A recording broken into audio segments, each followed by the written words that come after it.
Dans un instant, le journal. Le journal avec Seini Amadou.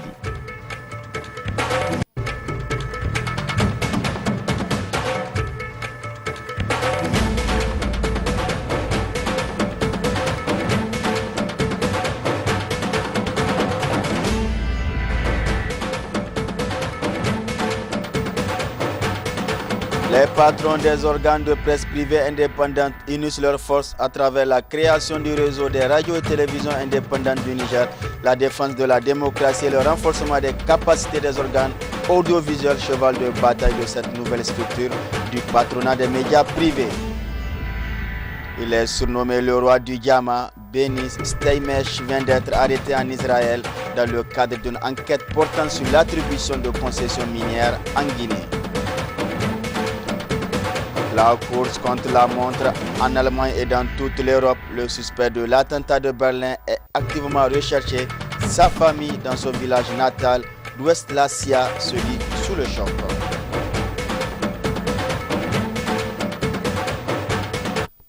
Mesdames, Messieurs, bonsoir et bienvenue à cette grande édition d'information et merci d'avoir choisi Canal 3 Niger pour vous informer. Je le disais tantôt dans les titres, le lancement officiel ce matin à la salle Morgou de l'hôtel Gawé de Niamey des activités du réseau des radios et télévisions indépendantes du Niger, une organisation qui regroupe les responsables des organes audiovisuels privés avec pour mission la défense de la démocratie et le renforcement des capacités des médias audiovisuels privés. Détail Elhaj Anis Amadou. Au total, 11 groupes de presse audiovisuels signataires du mémorandum d'entente entre les responsables des médias audiovisuels indépendants, consacrant ainsi la création du réseau de radio et télévision indépendants du Niger, RRTIN. Un réseau qui a pour objectif principal de contribuer à la promotion de la démocratie, de l'état de droit et d'une presse libre, unie, solidaire et indépendante. Nous luttons simplement pour les intérêts de nos radios et télévisions. Et ça, nous n'avons pas l'intention de combattre ceux qui travaillent avec nous, qui ont un partenariat avec nous. Mais seulement nous voulons voir plus clair dans ce clair-obscur, si je peux me permettre le terme. Et c'est pour cela que donc, nous avons créé ce réseau pour que ce soit un partenariat gagnant-gagnant. Et je le rappelle encore, ce n'est pas pour combattre ceux qui également œuvrent dans ce domaine, non, loin de là. Mais il y a souvent que nos radios et télévisions ne savent pas exactement ce qui leur revient. Malgré un cadre juridique propice à la liberté de la presse, les entreprises privées de ce secteur n'arrivent véritablement pas à tirer leur épingle du jeu, d'où la création de ce cadre. Les organes audiovisuels signataires de ce mémorandum sont tous d'accord pour créer une seule organisation dénommée Réseau des radios et télévisions indépendantes du Niger, RTIN, pour régir les rapports associatifs.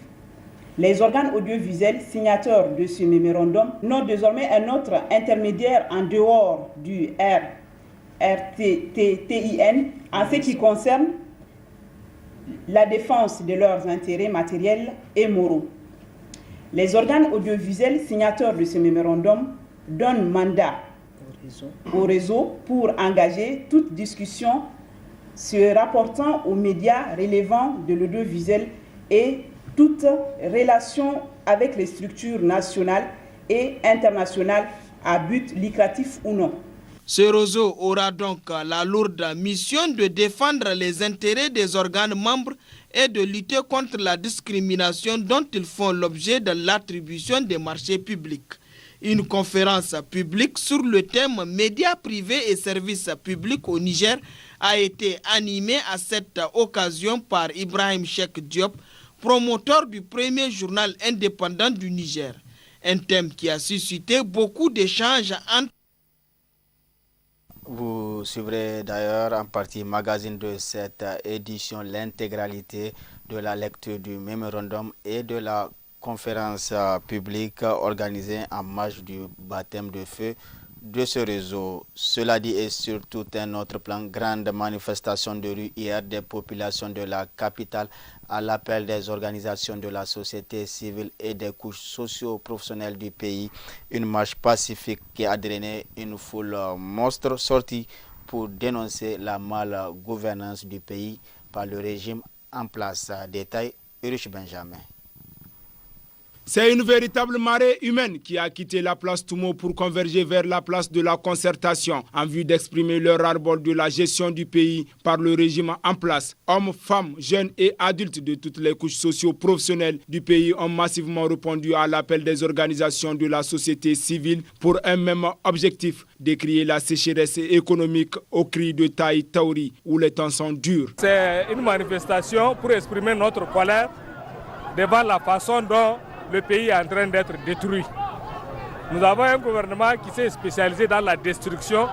Nous nous sommes mobilisés pour lui dire que nous n'accepterons pas qu'il détruise ce pays sur le plan politique, sur le plan économique, sur le plan social, sur le plan culturel. Vous savez constater que les gens sont sortis, on n'a pas mis de l'argent, on n'a pas mis de bus à leur disposition. Ils sont conscients du danger qui les guette. Aujourd'hui, de façon démocratique, nous sommes sortis et nous sommes en train de dire non à la corruption, non à la gabegie, non à la malgouvernance. La façon dont les gens là sont en train de gérer ce pays-là, nous ne sommes pas d'accord. Et nous allons combattre de façon démocratique. Nous avons les armes démocratiques. C'est pour ça que je disais, aujourd'hui, ils ne peuvent pas empêcher au peuple de sortir et manifester son contentement. Si on n'est pas content, on n'est pas content. Et on n'est pas d'accord avec la gestion de ce pays-là. Si les piliers qui font un bâtiment s'écroulent, c'est qu'on est en plein air. Donc je pense que c'est ça le mobile essentiel de ce rassemblement. Même si nous sommes des hommes politiques, nous appartenons à la société civile. Parce que nous sommes issus de cette société civile. On n'est rien d'autre que le produit de cette société. Et rien ne va plus, aucun pilier qui fait un État n'est debout. Je pense que les Nigériens doivent se ressaisir. Au premier chef, ceux qui gouvernent doivent se ressaisir. Pour bon nombre de Nigériens sortis cet après-midi du mercredi, leur participation à cette marche a été motivée par la mauvaise gestion du pouvoir actuel. C'est pour protester contre ce régime qui appauvre le peuple nigérien, qui nous met dans la famine, dans les arrêts de salaire. L'école ne marche pas, la santé ne marche pas. Alors vous voyez, on ne peut pas rester les bras croisés. Il faut que pour l'amour du pays, sortir, manifester, dire à ce régime que ça ne va pas. Voilà pourquoi je suis là. Il y a plusieurs choses qui ne marchent pas dans le pays, donc nous avons décidé que tout un peuple sorte pour revendiquer ce qui est de notre droit. Nous avons compris, plus précisément nous jeunes, que quand nous sommes touchés à fond sur tous les secteurs sociaux, tels que l'éducation, la santé, le chômage, nous devons sortir manifester notre mécontentement. C'est pourquoi nous sommes là ce soir. Parce que je me rappelle, j'ai l'habitude de le dire, le président de la République, avant son accession au pouvoir, disait « Le Niger n'est pas un pays pauvre, mais un pays mal géré ». Aujourd'hui, qu'est-ce qui n'a pas marché, monsieur le président? Jamais de mémoire des Nigériens, une marche de la société civile n'a drainé autant de monde. Une marche historique, véritable démonstration de force de ces organisations de la société civile et révélateur, en à croire ses organisateurs, de leur mécontentement de la gestion du pays des autorités de la 7e République.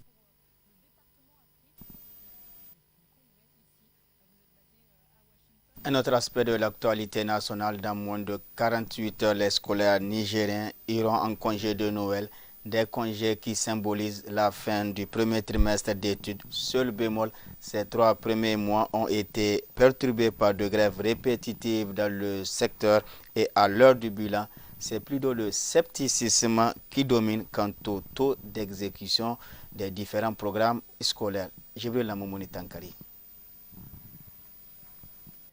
Le premier trimestre de l'année scolaire tire à sa fin. 3 mois jalonnés de multiples perturbations en raison des grèves répétitives des enseignants et scolaires. Et à l'heure du bilan, c'est tout naturellement que beaucoup d'interrogations jaillissent quant au taux d'exécution des programmes. Le problème à présent, c'est dans les classes de non-examen, c'est-à-dire les secondes.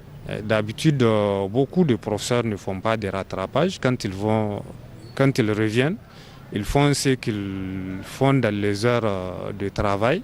Et à la fin de l'année, quel que soit le pourcentage d'exécution, on fait les compositions et ces élèves-là passent en classe supérieure.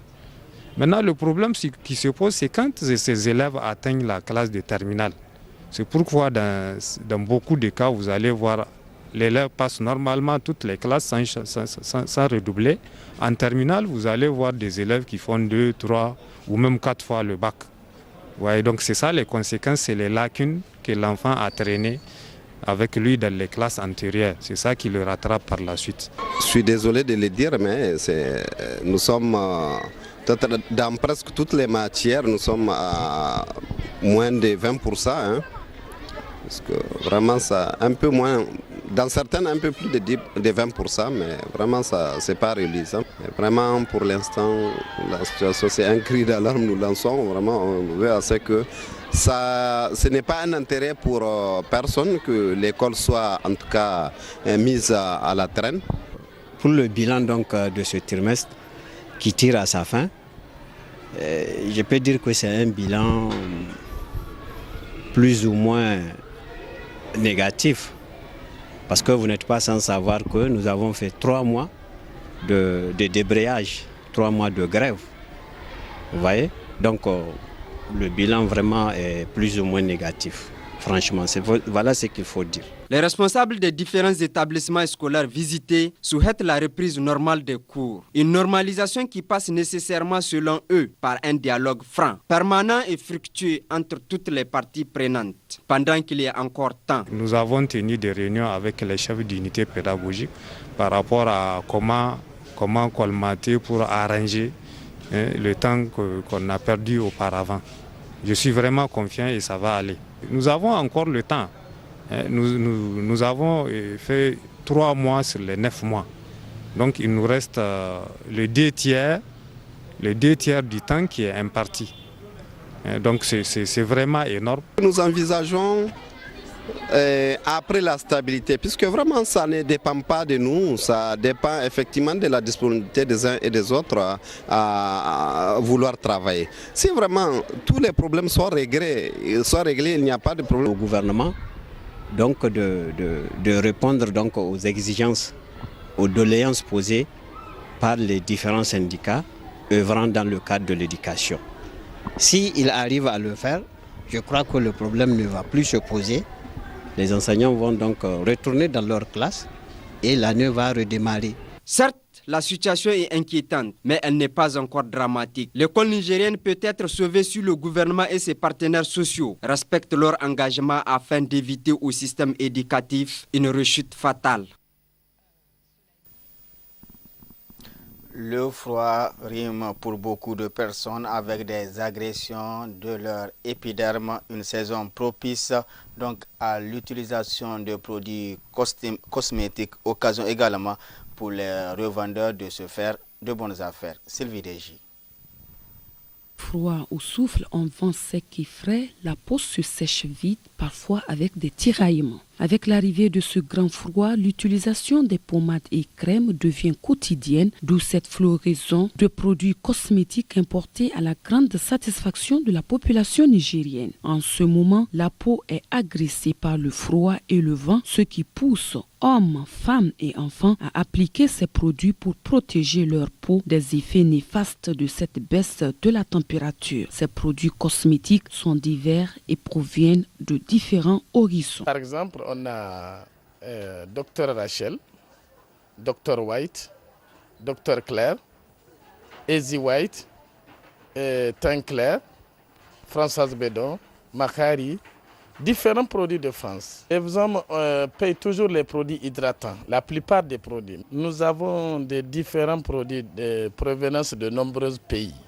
Comme surtout nous avons des produits des États-Unis, de l'Europe, des produits qu'on nous-mêmes en personne on amène de Dubaï, des produits qu'on achète à la Côte d'Ivoire. Une aubaine également pour les vendeurs de faire augmenter leur chiffre d'affaires. Exactement, quand il fait froid, il y a assez de clients parce que le produit s'utilise que le moment de froid.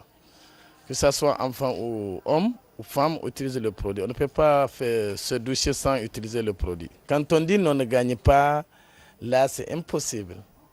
Tu peux gagner aujourd'hui 100 000, demain tu peux gagner 1 million. Après-demain, tu passes. Tout le temps, Dieu merci, vraiment. Je gagne très bien. Je remercie bon Dieu qui m'a donné l'honneur jusqu'à ce jour. La glycérine est aussi utilisée en ce moment. Je vais payer glycérine avec pommade qui a levé les boutons ici. C'est ça que je veux. Je vais passer le matin comme ça. Le soir aussi, je vais passer. Moussa Plus a profité pour lancer ce message aux femmes. L'appel que je lance aux clients de garder toujours leur teint naturel, de ne pas dépigmenter la peau. La peau ne se dépigmente pas parce qu'il n'y a pas un pot à vendre. Vous utilisez le produit 2 fois par jour, c'est déjà précisé sur la notice. Et quand vous exagérez, utilisez 4 ou 5 fois par jour, là c'est la dépigmentation. La simple application de ces produits ne suffit pas pour préserver la peau de la rugosité de ce climat. L'avis des spécialistes de santé en la matière ne serait pas de trop afin de maintenir votre peau en bonne santé. Le volet reportage de cette édition nous amène dans les jardins maraîchers. En cette période de froid, l'activité maraîchère est intense. Reportage signé Ulrich Benjamin. Des planches de laitue, de choux et tomates à perte de vue dans ces jardins au bord du fleuve Niger. L'activité maraîchère bat à son plein malgré les énormes difficultés rencontrées dans ce domaine. Chaque année, je produis uniquement que de choux. Mais ça fait 3 ans que je l'ai laissé puisque ce n'est pas productif. Ça me fatigue, ce n'est pas rentable. Quand ça vient du Burkina ou du Nigeria, nos produits locaux n'ont plus de valeur. Nous avons la qualité, mais au Niger, on ne veut pas la qualité, on veut la quantité.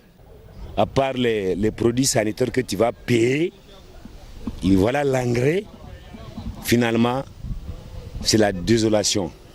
Tu vas te fatiguer, tu ne gagnes rien. L'appel à lancer au gouvernement, donc on ne peut pas dire que tu vas travailler, on va t'aider, mais l'aide que nous voulons, c'est la formation.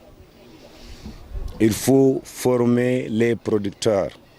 Tant que le producteur n'est pas formé, il n'y a pas de rendement. La lutte contre l'insécurité alimentaire et nutritionnelle passe forcément par la promotion des cultures irriguées. En attendant une revalorisation de l'activité, les produits sont disponibles sur le marché à des prix abordables.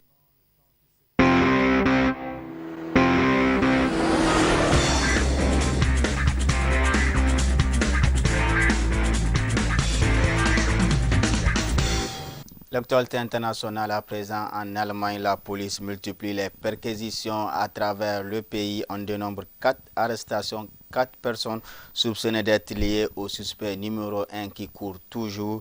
Il s'agit d'un demandeur d'asile tunisien de 24 ans qui appartiendrait à une cellule de Daesh, direction Ouest Lassia, dans le centre de la Tunisie, où la famille du terroriste présumé a été interrogée. Laura Lecartier. Dans la petite ville de Ouest Lassia, Anis Amri, terroriste présumé de l'attaque de Berlin, est un enfant du pays. Il a grandi ici pendant plus de 16 ans. Frères, voisins, tous sont sous le choc. Au début, je ne voulais pas croire qu'il ait pu faire ça. Anis ne parlait jamais de sa vie ou de ce qu'il ressentait. Quand il a quitté la Tunisie, il était normal, il buvait de l'alcool, ne priait pas. Il ne croyait même pas en Dieu.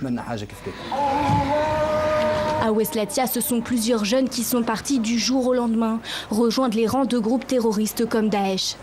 Certains ont été séduits par la mosquée salafiste Al-Hidaya, ici filmée par l'une de nos équipes il y a 2 ans. Mais d'après sa famille, Anis Amri a pris la route pour l'Italie en pleine révolution arabe. Condamné pour vol, c'est en prison qu'il se serait radicalisé. Nous attendions beaucoup de lui. Nous voulions qu'il s'épanouisse, qu'il travaille, aide notre famille. Quand il est sorti de prison, il n'était plus le même. Arrivé comme demandeur d'asile, suspecté de préparer un attentat, Anis Amri devait être expulsé d'Allemagne l'été dernier. Mais faute de papier d'identité, son renvoi avait été retardé. Accusé de dysfonctionnement, Berlin charge la Tunisie pour la lenteur de ses procédures d'expulsion. Tunis n'a reconnu qu'hier la nationalité du fugitif. Anis Amri avait promis à ses frères qu'il rentrerait en Tunisie. Il est aujourd'hui l'homme le plus recherché d'Europe. Lui, il est l'homme le plus riche, l'un des plus riches d'Israël, une fortune en grande partie établie en Afrique, surnommé le roi du diamant. Benny Steimesh vient d'être arrêté par la police israélienne. Détail, Marie-Noël Adameyo. Metz tente d'échapper aux caméras. Le roi du diamant est de nouveau au cœur d'un scandale. En 2008, l'homme d'affaires avait obtenu la concession de 2 blocs miniers dans l'est de la Guinée. Aujourd'hui, il est soupçonné d'avoir corrompu des responsables guinéens pour l'obtention de ces parcelles. Pour son avocat, c'est une injustice. Cela résulte d'une investigation sans fondement menée par le gouvernement guinéen en cours depuis 2011 et qui vise à exproprier notre société de ses droits d'exploitation minière. Nous coopérons évidemment et sommes sûrs de notre innocence. L'affaire remonte à 2010 lorsque le président Alpha Condé décide de réviser tous les contrats miniers. Celui de Benny Steinmetz est en ligne de mire. Il possède l'un des plus gros gisements de minerais du pays. Aujourd'hui, il y a une campagne systématique de certaines sociétés minières parce qu'ils savent que nous allons mettre leurs contrats en cause. Donc ils mènent une campagne systématique parce que vous avez des contrats scandaleux. Vous avez quelqu'un qui pense, après avoir mis seulement 20 millions en Guinée, il va avoir 5 milliards de dollars sur le dos de la Guinée. Le milliardaire franco-israélien, déjà inculpé en Roumanie pour une affaire de restitution frauduleuse de propriété, est désormais assigné à résidence et ses passeports lui ont été retirés. Il est souvent question de patrimoine antique détruit par Daesh en Irak ou en Syrie. On s'intéresse ce soir à un autre pays, la Libye. Des volontaires sur place se mobilisent pour protéger une imposante cité romaine. Gardiennes d'un passé flamboyant, et aujourd'hui elles ont besoin de protection. Les ruines de Leptis Magna sont en danger dans une Libye en plein chaos. La police touristique mise en place par Kadhafi a déserté les lieux depuis plusieurs années. Inquiets de perdre leur patrimoine, une 50aine d'hommes de la ville voisine d'Al-Khoms a pris la relève. Ils patrouillent régulièrement sur le site antique, armés de kalachnikovs. Nous avons voulu protéger le site pour le rendre plus tard à un état de droit, à un état démocratique. Les volontaires d'Al-Khoms se sentent abandonnés par les autorités. L'an dernier, ils ont désamorcé une bombe à proximité du site. Si les attaques terroristes représentent une menace, ce n'est pas la crainte principale des gardiens.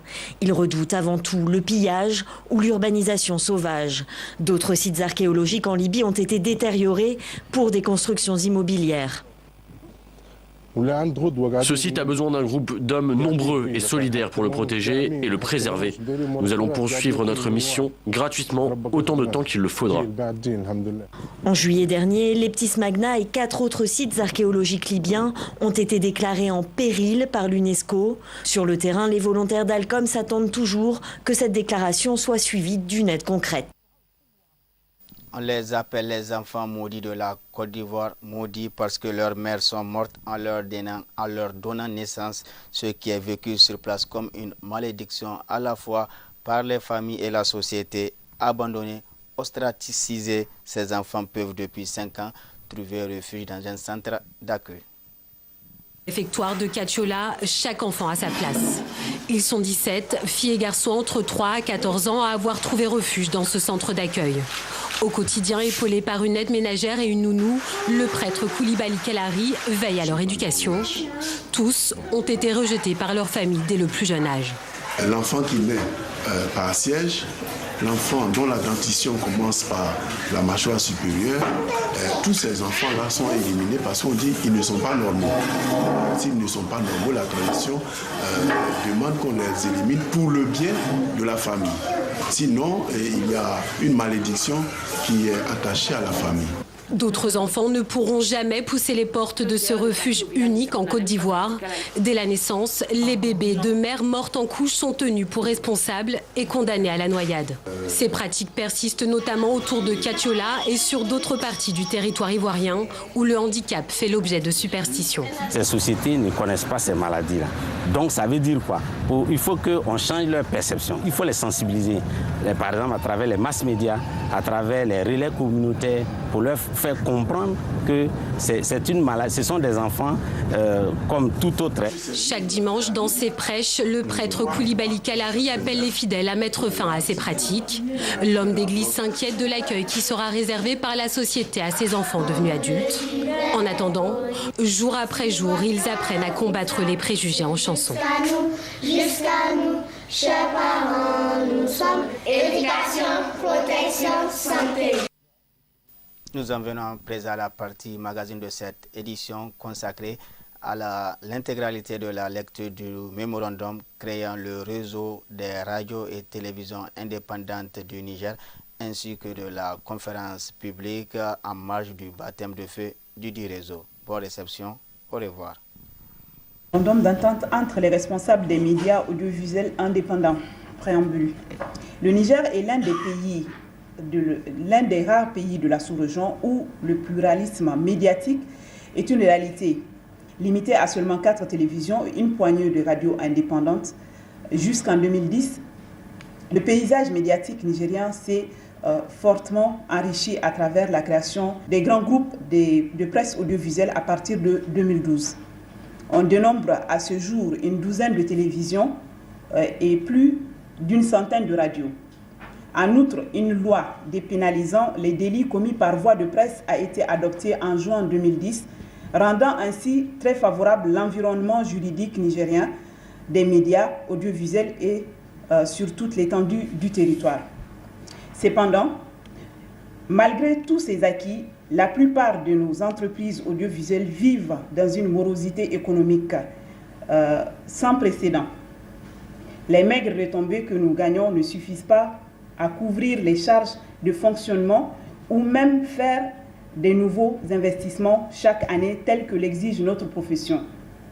Plusieurs constats d'ordre économique et politique expliquent ce manque de dynamisme de nos médias audiovisuels.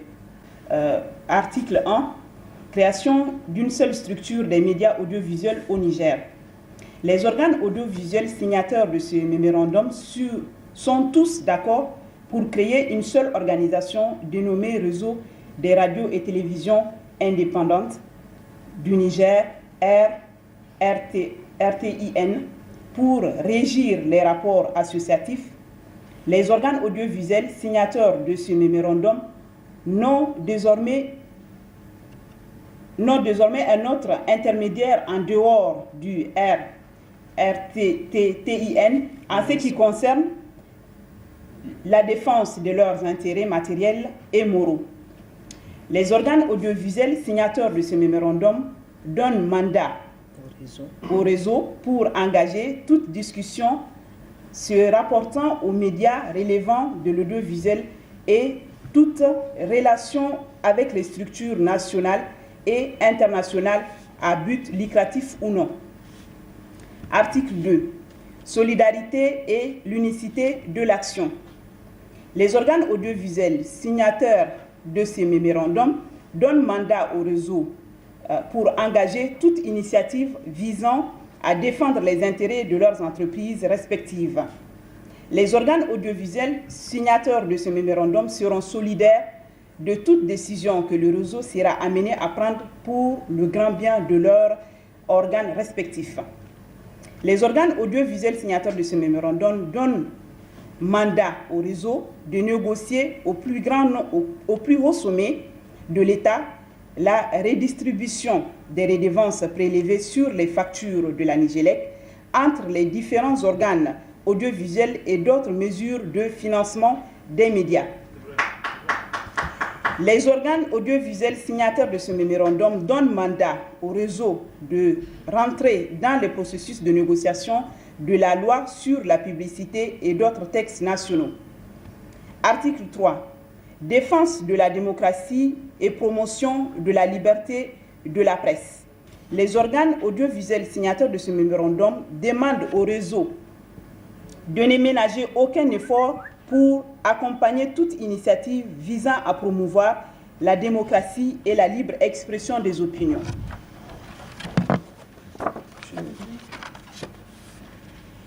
Les organes audiovisuels signataires de ce mémorandum combattront ensemble toute entrave au jeu démocratique, d'où qu'elle vienne. Les organes audiovisuels signataires de ce mémorandum donnent mandat au réseau d'initier des actions légales au plan national et international en vue d'amener les pouvoirs publics à respecter et à faire respecter scrupuleusement les lois sur la presse et la liberté d'expression. Les organes audiovisuels signataires de ce mémorandum seront opposés à toute instrumentalisation de leurs médias à des fins politiques et dénonceront ensemble tout abus du pouvoir visant à les museler. Négociation, article 4. Négociation des accords et partenariats divers. Les organes audiovisuels signataires de ce mémorandum donnent mandat au réseau pour initier et négocier des accords de partenariat avec l'État, ses démembrements et les partenaires publics au développement. Les organes audiovisuels signataires de ce mémorandum demandent à ses partenaires traditionnels et futurs de négocier tant qu'ils le peuvent tout partenariat avec le réseau sans passer par un intermédiaire quelconque. Les organes audiovisuels signataires de ce mémorandum demandent aux responsables commerciaux des entreprises et agences de communication de tenir désormais compte de l'existence du réseau pour des éventuels accords de partenariat avec les médias. Article 5. Professionnalisme au sein des médias. Les organes audiovisuels signataires de ce mémorandum donnent mandat au réseau d'initier des séries de formations et de stages pratiques à l'endroit des agents relevant du secteur des médias en vue de renforcer leurs capacités. Les organes audiovisuels signataires de ce mémorandum demandent au réseau d'œuvrer pour l'amélioration de la qualité des prestations dans les différents médias audiovisuels et les grilles des programmes radio-télévisés. Les organes audiovisuels signataires de ce mémorandum donnent mandat au réseau de nouer des partenariats en vue d'un renforcement de capacité des professionnels de l'audiovisuel nigérien. Les organes audiovisuels signataires de ce mémorandum s'engagent à respecter et à faire respecter l'éthique et la déontologie de leur métier. Ont signé pour le groupe de presse radio et RTT, Madame Poullo Djenaba Himasouley. Pour le groupe de presse Canal 3, Monsieur Ismaël Alassane Abdoulaye. Pour le groupe de presse Niger 24, Monsieur Lamine Souleyman. Pour le groupe de presse Labari, Monsieur Ali Idrissa. Pour le groupe de presse Liptako, Monsieur Abdraman Oumourou. Pour le groupe de presse Dounia, Monsieur Maman Mamadou. Pour le groupe de presse Bonferrey, Monsieur Moustapha Zongouma. Pour le groupe de presse Tambara, Monsieur Hamid Ambali. Pour le groupe de presse Saraoudia, Monsieur Moussa Kaka. Pour le groupe de presse Anfani, Monsieur Grema Boukar. Pour le groupe de presse Gaskia, Monsieur Bania Lawali. Ici, il va être très liminaire, c'est-à-dire que je vais essayer de vous soumettre un certain nombre de petites idées dont nous allons discuter ici, parce que vous êtes tous des experts en télévision, ce qui n'est pas mon cas. Par contre, j'ai la chance de côtoyer tous ces experts-là et surtout d'enseigner de temps en temps un peu et d'avoir eu la chance de superviser quelques moments sur les télévisions privées. Alors donc, ne vous attendez pas, compte tenu du temps qui m'a été donné, à un exposé très exhaustif. Alors donc, pour conduire une étude de manière rigoureuse, il m'aurait fallu plus de temps, bien sûr, car le sujet revient à faire une étude comparative de la grille de programme de 12 télévisions qui émettent sur le territoire national et établir l'effectivité de la prise en compte du service public dans leur programmation. Cette contrainte faite au lieu d'une étude exhaustive, je vais plutôt vous présenter le point de vue d'un téléspectateur averti qui a tout de même eu l'occasion, comme je le disais tantôt, de superviser des mémoires de certains étudiants de l'IFTIC sur les télévisions privées. Le propos sera donc à dessein polémique dans l'intention de susciter un débat et des échanges fructueux. Le cadre juridique et institutionnel. Si l'ordonnance 93 du 30 mars 93 relative à la liberté de presse précise que les entreprises de communication visuelle jouissent de la liberté d'expression et décident seules leur programmation, tout en assumant la responsabilité des émissions, la loi leur fait obligation que cette programmation reflète le souci de promotion de la culture et l'équilibre des différents courants de pensée. Dans le cahier des charges présenté au Conseil supérieur de la communication pour obtenir l'autorisation d'émettre, les télévisions privées font ressortir leur intention de remplir la mission de service public qui sied à tout organe d'information générale. Enfin, tout récemment, à l'occasion de la célébration de la Journée nationale de la liberté de presse, le représentant du PDL au Niger devait inviter les journalistes, en dehors des sujets politiques, à débattre également des problématiques sur la population, le développement, le terrorisme, les changements climatiques, le genre, les mariages précoces et autres faits sociaux pour améliorer le comportement et contribuer ainsi, je cite, à promouvoir l'avènement des sociétés pacifiques et ouvertes à tous aux fins de développement durable, assurer l'accès de tous à la justice et mettre en place à tous les niveaux des institutions efficaces, responsables et ouvertes à tous. Au demeurant, à la différence de la presse écrite où certaines publications ont tendance à être des journaux qui privilégient le commentaire politique de la première à la dernière page, les télévisions privées, nonobstant une ligne éditoriale spécifique à chacune d'entre elles, s'efforcent avec plus ou moins de bonheur à présenter aux téléspectateurs une variété d'émissions qui reflètent le souci de service public. Le souci de service public. Le souci de service public se reconnaît d'abord, comme nous le disions tantôt, dans le souci de servir un large éventail de téléspectateurs en incluant dans la grille de programmation une variété d'émissions qui répondent aux préoccupations de la société à travers deux fonctions essentielles de l'information, notamment la fonction éducative et culturelle et la fonction distractive.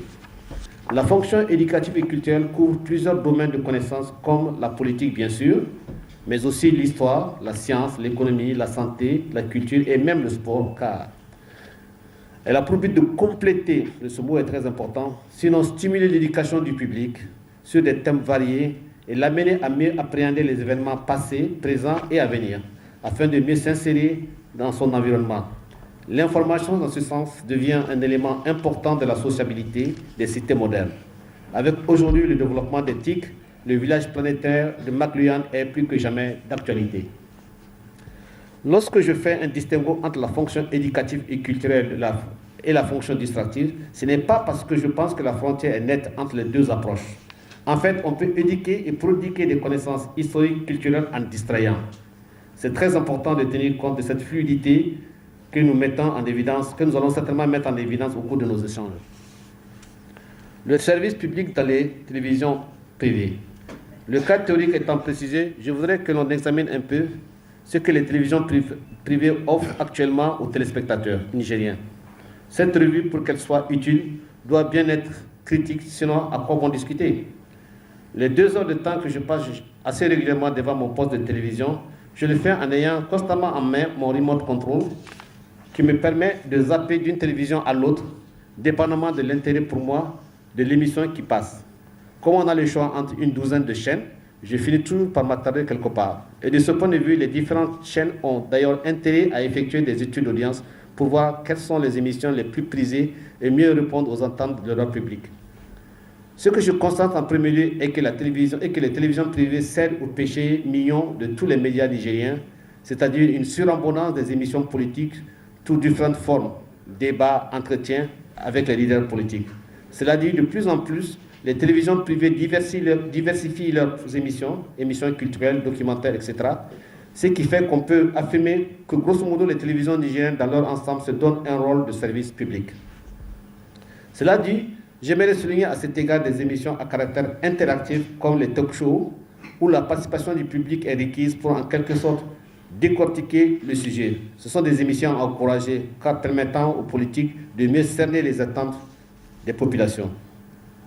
Je voudrais également attirer l'attention, compte tenu des vulnérabilités actuelles de notre pays, sur les émissions à caractère religieux et qui, à mon sens, doivent accorder une importance à la lutte contre le mal du Sahel, à savoir l'intolérance religieuse et le terrorisme. Ces sujets, à notre avis, doivent être traités de manière très professionnelle pour ne pas produire le contraire de l'effet recherché.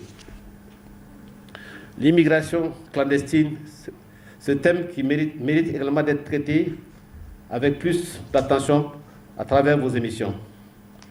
Évidemment, tout ceci suppose un problème de ressources. Je sais que le fonds d'aide à la presse est donné également aux télévisions privées, mais je me demande si, par rapport à l'exigence que nous, par rapport au service public que les télévisions, en tout cas l'importance que les télévisions privées veulent accorder au service public, si ces ressources sont suffisantes. On aura certainement l'occasion d'en parler ensemble. Mais je ne voudrais quand même pas finir ce propos liminaire sans émettre une toute petite critique.